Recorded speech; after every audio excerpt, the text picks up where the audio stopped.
Hello students, तो स्वागत आप सभी का आपके अपने यूट्यूब चैनल टारगेट फोकस में। तो डियर स्टूडेंट्स, आज हम डिस्कस करेंगे साइकोलॉजी यानी सीडीपी का सेशन नंबर 18। तो हमारी टारगेट ऑडियंस रहेगी HP non medical TET, HP arts TET, HP JBT TET और एचपी मेडिकल टेट।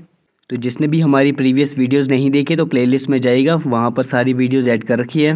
और जो भी हमारे इस चैनल पर नए हैं तो चैनल को सब्सक्राइब कीजिए और बेल आइकन को प्रेस कीजिएगा, क्योंकि टारगेट फोकस आप सभी को प्रोवाइड करा फिर वीडियो लेक्चर, पीडीएफ नोट्स और आपको टारगेट फोकस में 100% सेटिस्फैक्शन होने वाली है।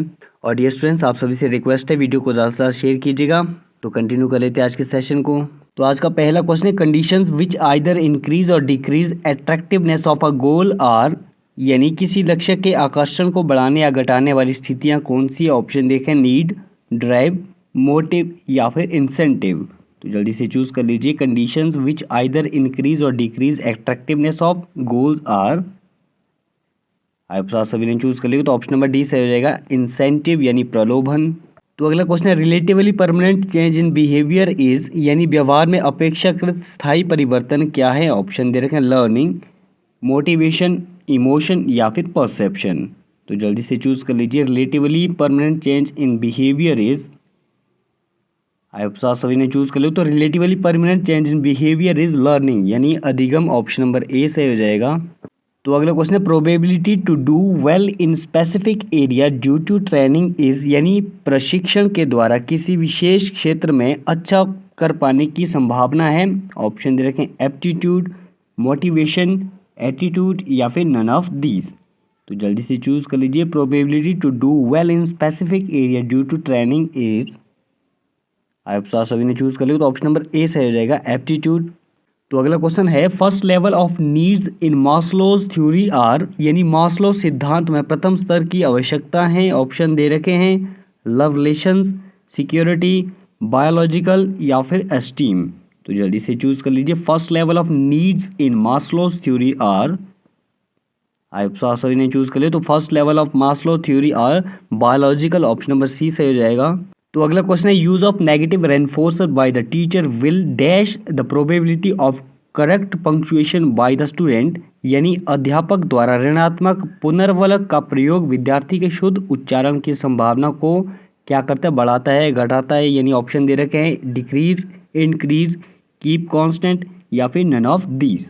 तो जल्दी से चूज कर लीजिए। Use of negative reinforcer by the teacher will dash the probability of correct punctuation by the student, आप सभी ने चूज कर लिया होगा तो ऑप्शन नंबर बी सही हो जाएगा, इंक्रीज। तो अगला क्वेश्चन है, इंटेलिजेंस इज एग्रीगेट और global capacity of the individual to act purposefully, to think rationally and to deal effectively with the environment, who statement is this, यानी ये किसने कहा था या फिर ये किसका कथन है कि बुद्धि व्यक्ति की समग्र क्षमता है जिसके द्वारा व्यक्ति स्वविवेक चिंतन करके स्वदेशीय व्यवहार करने तथा अपने पर्यावरण से प्रभावी रूप से निपटने में समर्थ होता है। ऑप्शन दे रखे, वेस्टलर, बिने, गिलफोर्ड या फिर स्टर्न। तो जल्दी से चूज कर लीजिए।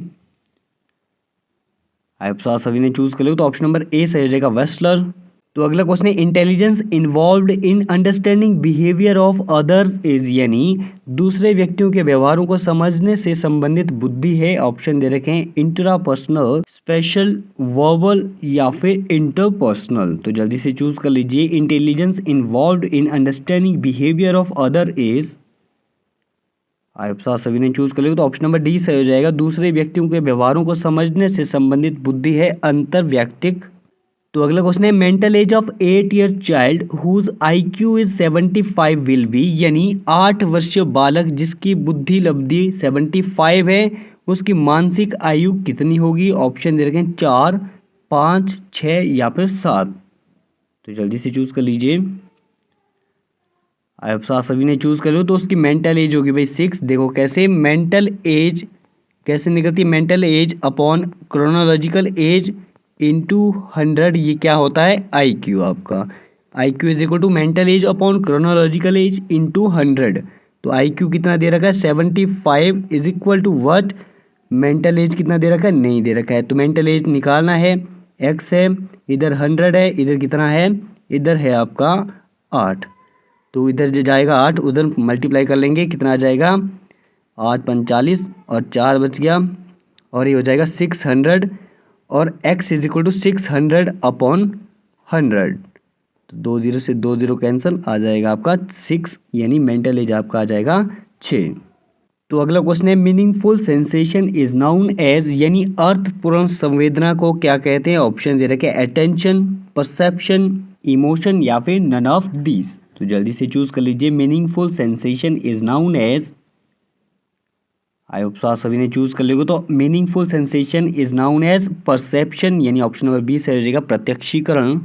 तो अगला क्वेश्चन है information processing capacity of a child is यानी बालक की सूचना प्रक्रमण क्षमता कितनी होती है? ऑप्शन दे रखे लिमिटेड, अनलिमिटेड, अननोन या फिर नन ऑफ दीज। तो जल्दी से चूज कर लीजिए। Information processing capacity of a child is, आप सभी ने चूज करेगा तो ऑप्शन नंबर ए सही हो जाएगा। Information processing capacity of a child is limited यानी सीमित होती है, ऑप्शन नंबर ए सही हो जाएगा। तो आज के सेशन में इतने करते हैं। उम्मीद आप सभी को आज का सेशन पसंद आया होगा। तो अगर पसंद आया हो तो लाइक शेयर सब्सक्राइब कीजिए टारगेट फोकस यूट्यूब चैनल को और बने रहिए हमारे साथ।